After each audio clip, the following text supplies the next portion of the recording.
Hello, my friends. Welcome back. This is the second part, 2 out of 3 in the orthonormal OTM design and polarizers. My name is Dr. Mohamed Nezami. I'm an independent out of microwave circuit and devices design and modeling. I operate out of Georgia with more than 30 years of experience in RF and microwave transceivers and active and passive device designs. So if you have any need for small design contracts, I welcome you to reach out to me using the contact information shown here on the screen.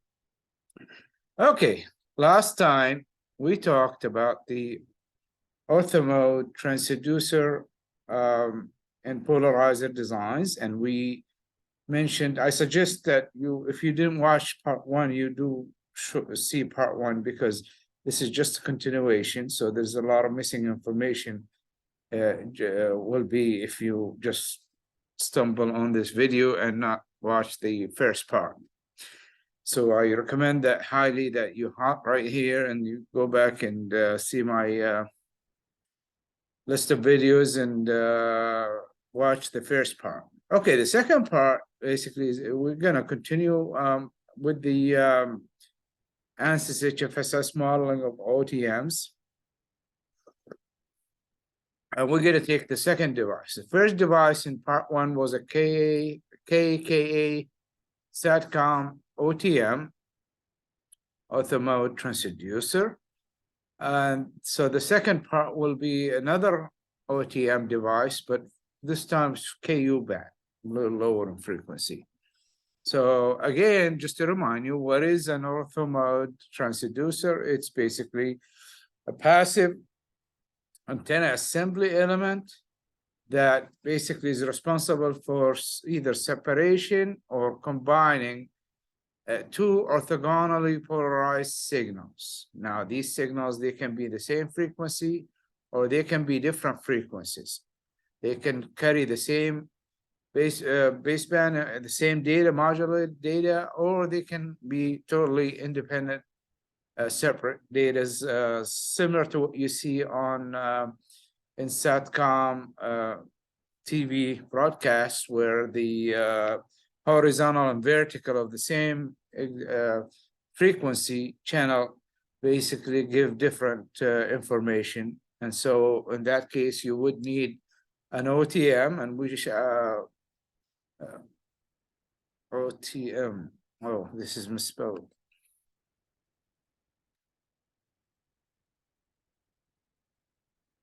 OMT. OMT. No, it's not. Oh, sorry. OMT. I apologize. OMT. Okay. So never mind. We showed last time, for instance, in the case of the SATCOM LMBs and this one is taken from LMBs for KU band TV devices. We have seen where we have used simple polarizers, septum polarizers in this case, to do the separation between the different polarizations. So today we're going to be talking about the OMT as being part of the assembly of an antenna system. Okay. Now this one in here, we're going to talk about the same device that is right here. This is the OMT right here. Now this is the buck converter, this is the LMB converter, and this is the transmit rejection filter. And so that makes a whole feed assembly. So today we're going to talk about this device here in this video.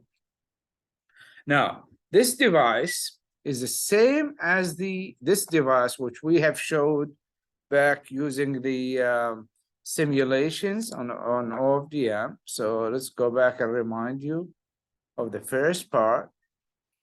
That's this part here. And we have shown how this device basically operates. Okay. So let's just get rid of the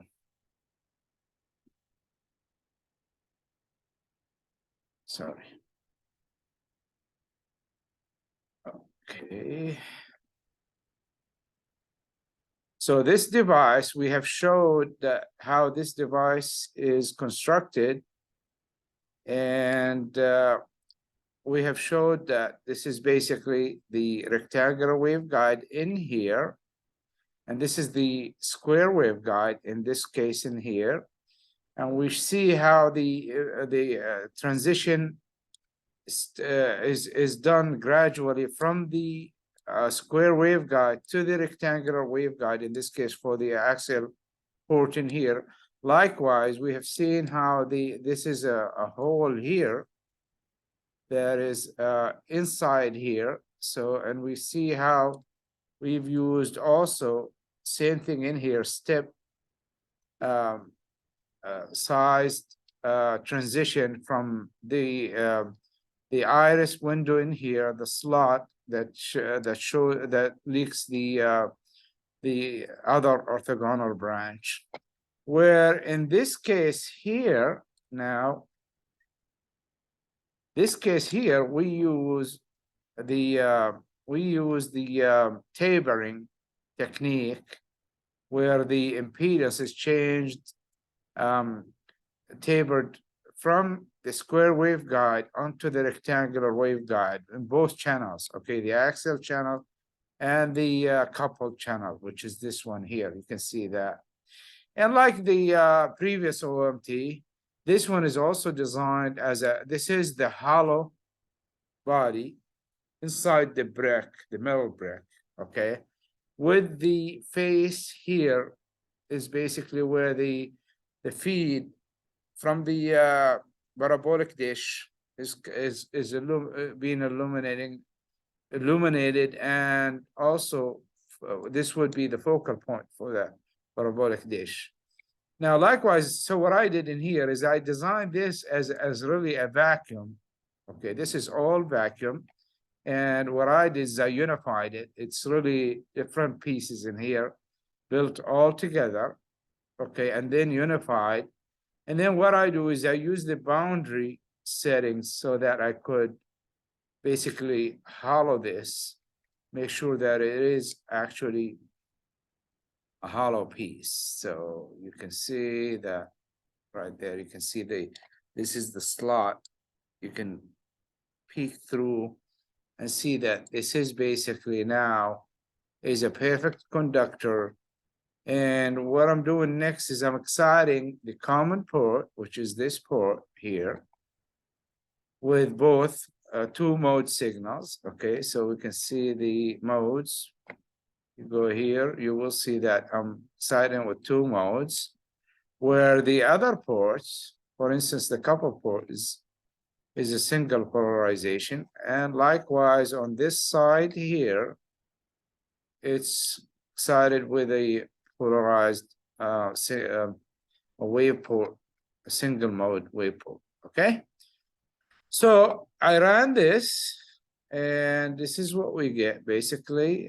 This is the return loss. I'm not too much right now. We've got a little ripple on one of the couple port. Okay, and then on the other one as well, it's narrow banded, and that's because it's not really optimal yet. It's not optimized. So the optimization, of course, in this case would be to optimize this length, okay, the width of the so let's talk about this a little bit more. So the signal comes in here or out of here. Now what we do, I'm sorry, I mean here, this is a two-way path square waveguide, or circular, by the way, either way. So the couple part low is basically for the receive signal band, for the KU band, and the transmit path in here is at this frequencies. Okay, so we've got 10 gigahertz, 10 to 12 in here, and 13 to 14 on this side here. And when this is assembled in metal, basically, it's really this device here, okay? So basically, we've got except this one has got a bend so that this doesn't stick out here, so that they can actually compact it more. So they used a 90-degree bend on the other port. So that is basically, that would fit right in here, okay? And then this way that you would connect this to your LMB. This one here is to your buck, and both LMB and buck are connected to the modem, of course, or the indoor unit.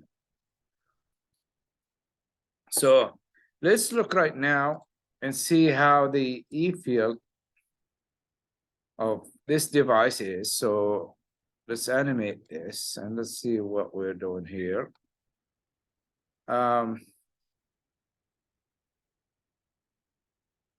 So in this case, this is really now it's in the transmit mode, okay? In the 13 to 14 gigahertz. In fact, let me see what frequency is this at. Okay, so this is 12 gigahertz. Okay, so right now, as you can see, we're transmitting, and you can see that very little signal leaks into the receive section that is here. Okay, so now we could very much go in and change the configuration of the excitement of the ports. So let's look at this.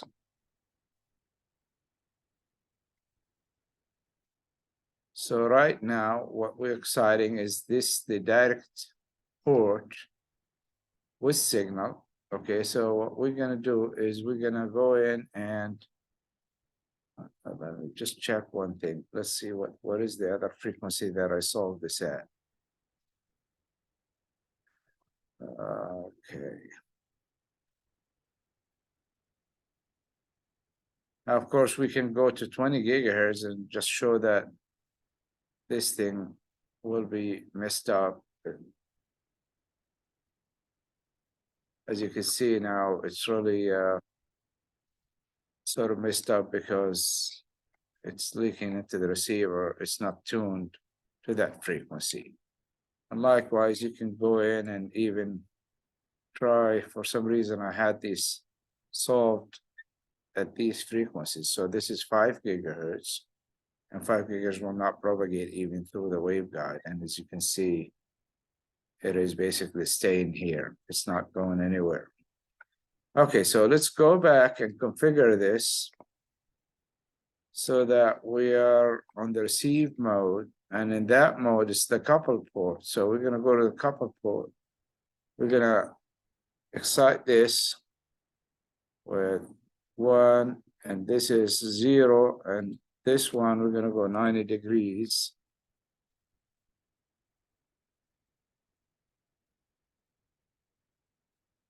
Okay, and this is at 5 gigahertz, so that doesn't work. So I'm going to do this to 11 gigahertz, basically.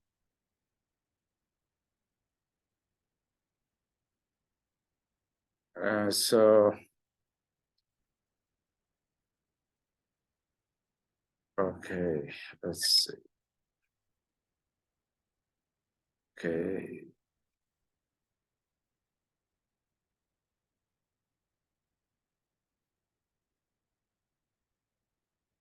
Oh,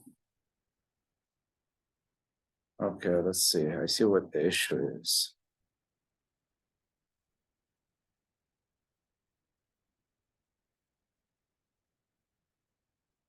Okay.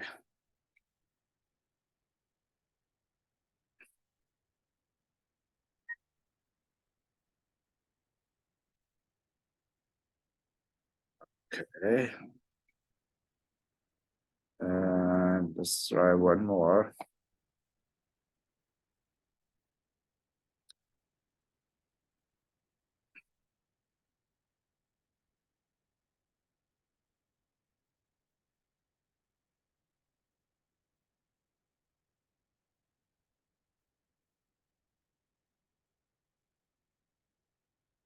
Okay. And now,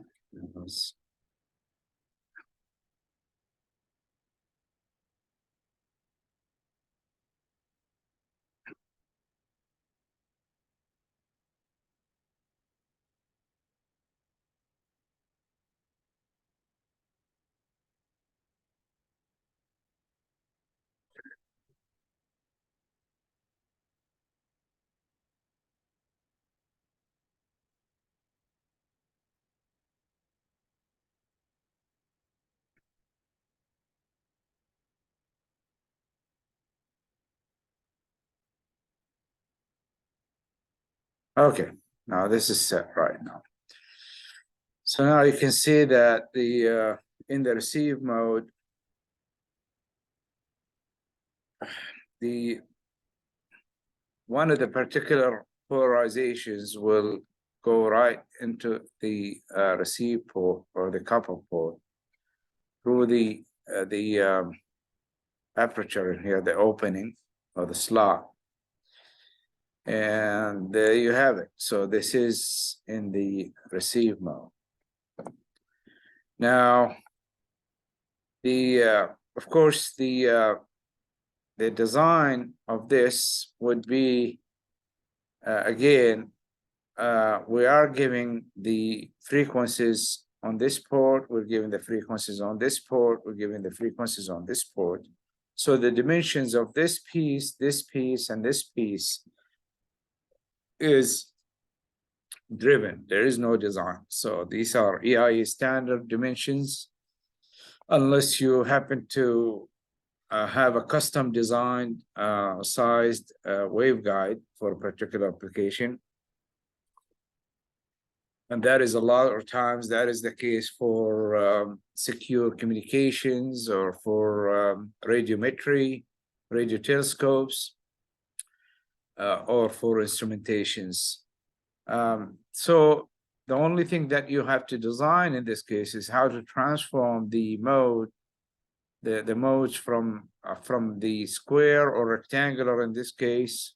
I mean the circular or square waveguide feed to the antenna in here to the horn. How do you gonna transfer that or transform that to one way to the direct port, which is a rectangular waveguide, and then with a slot in the middle of the ceiling of the tapered waveguide piece, where you're going to and that slot, of course, we design it so that with two parameters: the length of the slot and the width of the slot. And these two parameters in here really determines the operating frequency of this port, okay, and the bandwidth as well. And then we have the flare in here, the taper that goes from this impedance looking into this to